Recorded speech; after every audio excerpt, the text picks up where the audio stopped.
Yo, what's up, guys? Welcome back for another video. We got why Victor Wembanyama will live up to the hype, and I'm surprised I pronounced that last name correctly. We're gonna get right to the video, man. We're gonna see if he's gonna be able to live up to the hype. Let's see what these guys are gonna think about it. Victor Wembanyama. Victor Wembanyama will live up to the hype. If there was ever a version of an NBA 2K created player in real life, this kid is it. Victor Wembanyama, the 7'3", 18-year-old phenom. Okay, is he 7'3", 7'4"? I keep on seeing different stats, different things about him being either 7'3", and some people say 7'4". I don't know. Is taking over the headlines and creating a buzz like Guess we it don't haven't matter. seen from a young prospect since the rise of LeBron James.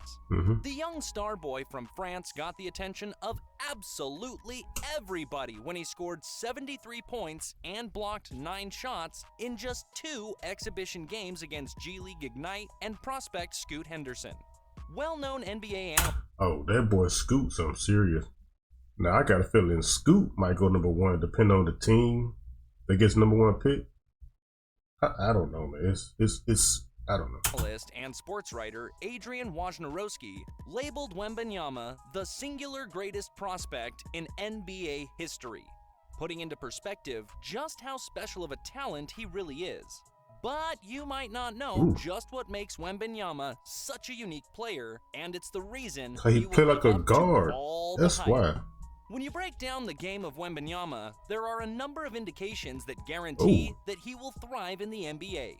For starters, Wembanyama came up developing his game in Europe, a much different career path than the traditional method of American players coming up through high school, AAU, and college basketball. This led to Wembanyama being slept on for a majority of his young career. So skinny, because man. if he would have come up through the typical U.S. basketball development system, he would have been the country's most coveted 5-star recruit during his teenage years. Of course, yeah. Instead, Wembanyama has been playing professionally in France since age 15.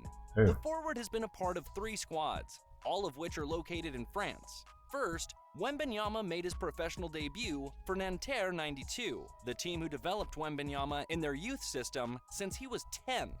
After this, Wembanyama would take a step up in his career, joining Asvel, one of France's biggest and most well-known teams, and a team that's a member of the EuroLeague. Wembanyama's athleticism and shooting ability at his size made him an effective player when healthy. But the physicality of the Pro A French League took a toll on the teenager's body, as he missed significant time with a number of different he's so skinny, man. Nonetheless, Wembanyama still won 2 consecutive Pro A Young Player of the Year awards in 2021 and 2022. And he finished the 2022 season averaging 9.4 points and 5.1 rebounds in 18.4 minutes per game. Following the only 9 points a game? He must have been getting out of touches or something. I don't know. 2022 season, Wembanyama joined Pro A team Metropolitans 92, where he will play for 1 more year before likely being drafted #1 overall in the 2023 NBA draft. They keep saying #1, but he might get picked #2. Numbers in Europe might not seem like a lot. Keep in mind that this is just the start. The production of this kid is going to increase rapidly as he continues to grow and develop. Some would even argue that Wembanyama's performances in European competition, especially the EuroLeague, holds more value than the college basketball that is played by 90% of players drafted each year. If you didn't know, the EuroLeague is a league that consists of the best 18 teams across the continent of Europe. Spain, Turkey, Russia, Italy, and many other countries across Europe are represented in this competition, which is considered as the second highest level of basketball in the world, behind only the NBA. Just listen to the Mavs star Luka Doncic's thoughts on the EuroLeague and the different challenges that it presents. Can you sort of compare the NBA, maybe not just the ACB, but the EuroLeague in general? In basketball is more team basketball. It's very different because the court is smaller, the fouls are different, and you have less time. Just playing in the NBA, you know, you have guys that they're almost impossible to guard. That's why NBA is way more tougher to play. An interesting perspective, and one that further reinforces the idea that I myself realized that watching a lot of EuroLeague basketball is very, very team oriented. Like They do a lot of passing, a lot of cutting, good team defense, stuff like that. Versus watching NBA games where it's like a lot of one-on-one. You might get a couple of passes in and shot up, but it's only like a small handful of teams in the NBA that actually play in a like team-oriented system, like the Spurs, Golden State, a couple other teams. But yeah, he proved a real big point. Wembanyama's game will translate fantastically to the NBA.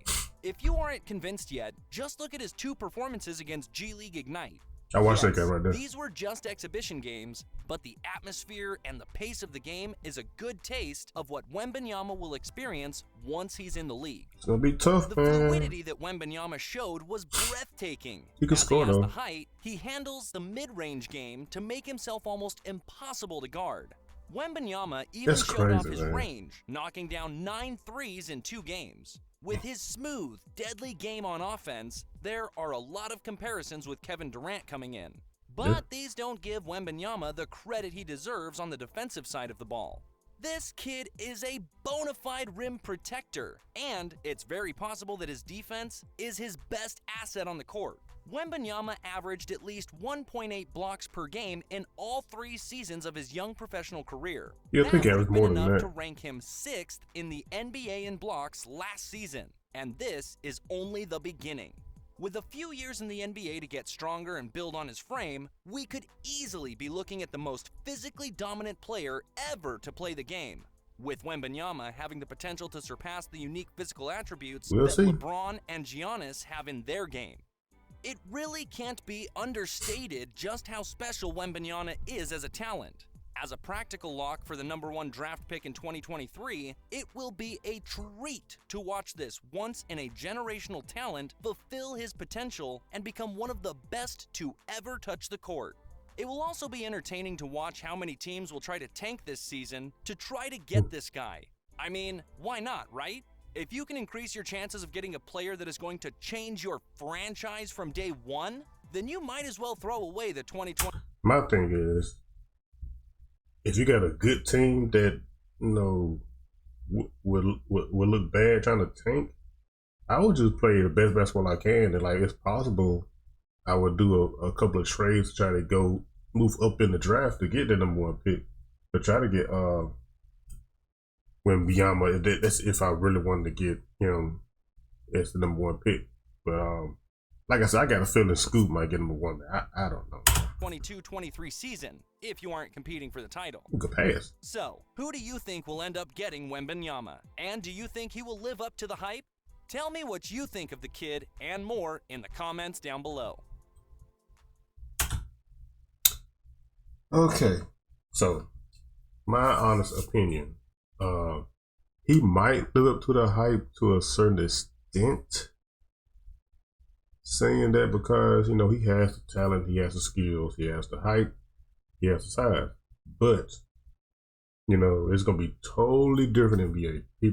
Players are going to be stronger, they're going to be faster, they'll be more skilled, they're going to have higher IQ. He's going to have to get in the weight room and have a diet to where it'll bulk him up a little bit. Not a whole lot, because he don't need to put a whole lot of weight on his body. He has to put a lot of wear and tear on his knees and ankles and back, and he don't need it for his career if you want him to have a good lengthy career in the NBA. So he shouldn't try to, you know, get that much weight on him. Being #1 pick, I don't know, man. Like it's gonna be between him and Scoot Henderson, to be honest. It really depends on the team and what they need at that time, and so I don't know. But Scoot is crazy though. Scoot. I don't know, but y'all comment down below what y'all think, man. What y'all think about that? But see this video. Peace.